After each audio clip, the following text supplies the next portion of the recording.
নবীজির মৃত্যুর সময় জিব্রাইল আলাইহিসসালাম আসলেন এবং নবীজিকে সালাম দিলেন।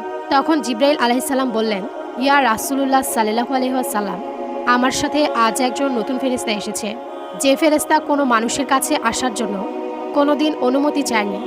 আর সে ফেরেশতার নাম মালাকুল মউত।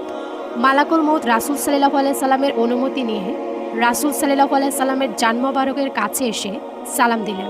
বললেন, ইয়া রাসূলুল্লাহ সাল্লাল্লাহু আলাইহি ওয়াসাল্লাম, আমি আদম আলাইহিসসালাম থেকে শুরু করে এই পর্যন্ত যত মানুষের জান কবজ করেছি আর কিয়ামত পর্যন্ত যত মানুষের জান কবজ করব, কারো কাছে অনুমতি চাইনি। কিন্তু আজকে আসার সময় আল্লাহ বলেছেন আমি যেন আপনার অনুমতি চাই। নবীজি বললেন, মালাকুল মউত, আমি যদি অনুমতি না দিই? মালাকুল মউত তখন বলল, ইয়া রাসূলুল্লাহ, আল্লাহ বলেছেন যদি অনুমতি না পাও তাহলে ফিরে এসো। আল্লাহু আকবার।